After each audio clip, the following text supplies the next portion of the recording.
José de la Cruz Porfirio Díaz Mori sigue dando mucho de qué hablar a más de 100 años de su muerte. Es uno de los personajes que más atrae y al mismo tiempo repele de toda la historia mexicana, marcando quizá, como ningún otro, el destino de la nación.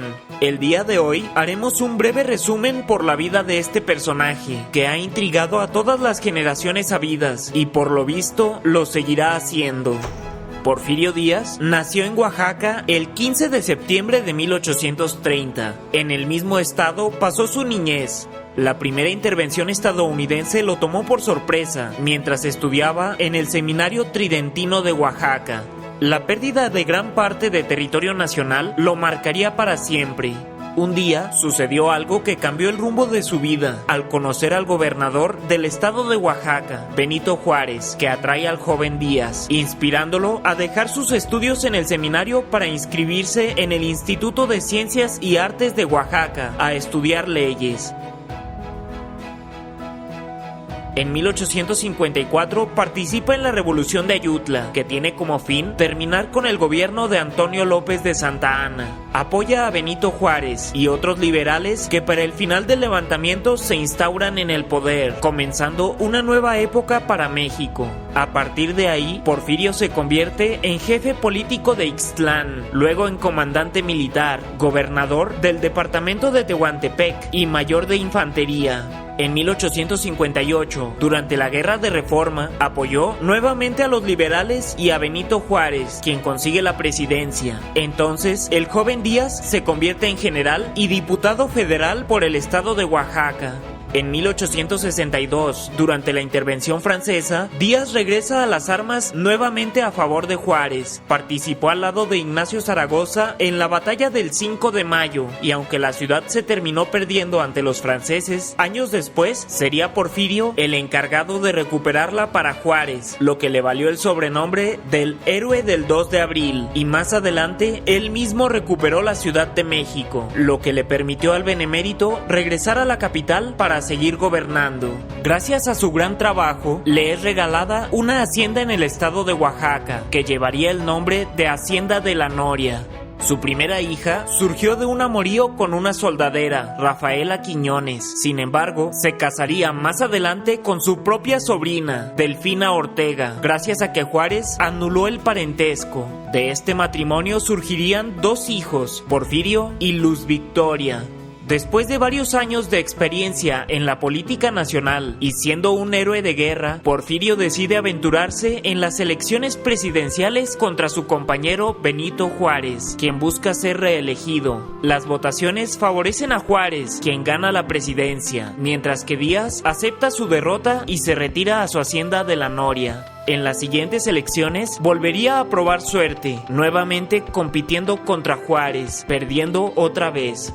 En esta ocasión, su derrota le irrita bastante y en su hacienda proclama el Plan de la Noria, llamando al Ejército Nacional a levantarse contra Juárez y prohibir permanentemente el reeleccionismo. Su llamado no tiene mucho éxito, sin embargo, el benemérito moriría meses después, en 1872, por lo que la presidencia es asumida por Sebastián Lerdo de Tejada. En 1876, Tejada, siguiendo los pasos de su antecesor, pretende reelegirse en unas nuevas elecciones, por lo que Díaz se levanta otra vez contra el reeleccionismo, bajo la bandera del Plan de Tuxtepec. Este plan tiene éxito y se adjudica la presidencia en 1877.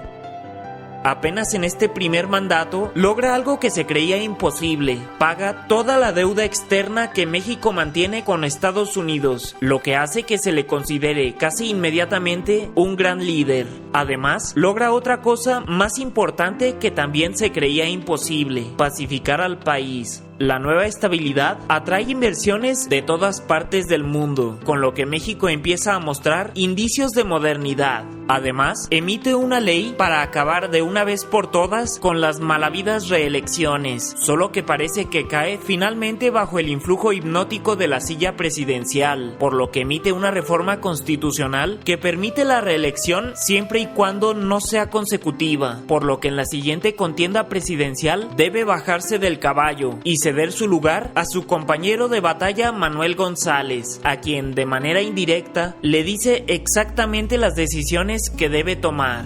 Durante este periodo, entre comillas, alejado de la silla, que va desde 1880 a 1884, Díaz se convierte en gobernador de Oaxaca y también, de manera trágica, muere su esposa y sobrina, Delfina Ortega. Apenas un año después, decide casarse con Carmen Romero Rubio. A punto de terminar la presidencia de Manuel González, Porfirio participa en la contienda presidencial y resulta reelecto. Esta vez emite una enmienda constitucional que elimina las restricciones electorales para poder reelegirse una vez más, y en 1890 aprobó otra corrección a la Constitución que le permitía reelegirse indefinidamente sin ningún obstáculo, violando los principios por los que tantas veces luchó y que lo llevaron en primer lugar a ocupar la presidencia. Es durante su segundo periodo presidencial, en 1884, que la economía mexicana logra despegar. Se trae la electricidad, teléfono, telégrafo, se construyen vías férreas por todo el territorio nacional y se modernizan los puertos. Se pagan las deudas que se mantenían con Inglaterra, lo que produce un acercamiento con el viejo continente, del que se reciben muchos recursos y talentos para desarrollar negocios en México que generan progreso, aunque estos solo resultan ser buenos negocios para un puñado de cercanos a Porfirio. El general logra cambiar el festejo de la independencia nacional del día 16 al 15 de septiembre para que coincida con su cumpleaños, detalle que se mantiene hasta el día de hoy. Entre más años pasaba Porfirio en el poder, más crecía la desigualdad, el abandono, la censura, los abusos y las persecuciones. En 1908, Porfirio concede una entrevista al periodista estadounidense James Creelman, donde afirma que México ya está listo para la realización de elecciones libres. La entrevista tiene una gran difusión nacional e internacional y genera esperanzas entre los más olvidados, o sea, la mayor parte del país, de un cambio. Francisco I. Madero asiste ilusionado a la contienda presidencial como candidato del partido antirreeleccionista. Este hubiera sido un excelente punto para que Díaz abandonara la presidencia, pues aunque ya no contaba con el amor de la mayoría, sus logros aún estaban frescos, por lo que podría seguir gozando de popularidad. Sin embargo, en las elecciones de 1910, contrario a lo que había dicho, contiende de nuevo por la presidencia y ante unas votaciones en exceso amañadas se reelige para un nuevo mandato, cosa que ya no va a ser tolerada ni por la oposición ni por los mexicanos, quienes se levantan en armas el 20 de noviembre de ese mismo año. Después de una relativamente corta lucha de algunos meses, el general decide renunciar a su cargo y parte al exilio rumbo a París, donde moriría en 1915. Se dice que durante su estancia en el viejo continente envió algunas cartas a los revolucionarios para que le ayudaran a tomar otra vez el poder, pero estos planes no tuvieron éxito y desde hace más de 100 años los restos del general yacen en el país galo que alguna vez combatió, y aunque se ha perdido el interés en retornar sus restos a México, otro rumor indica que ya desde hace muchos años fueron introducidos al país sin que nadie se diera cuenta. ¿Será verdad? Esta fue la muy resumida vida del general. Lo que este personaje fue en vida depende meramente del espectador, por lo que ahora te pregunto, ¿qué piensas al respecto? Por cierto, otro rumor indica que dejó una fortuna a cada uno de los mexicanos de esta época. ¿Será cierto? Para Main Watchers, yo soy Snooty Aaron. No te pierdas nuestros videos todos los martes y jueves en este canal y en nuestra página de Facebook los miércoles y viernes.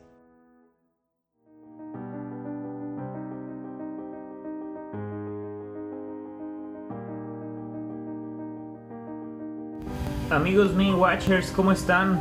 Los saludo otra vez. Resulta ser que YouTube me engañó.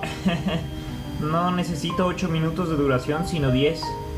Entonces, bueno, este mensaje solo es para desearles un buen día. Y bueno, creo que ya. Adiós.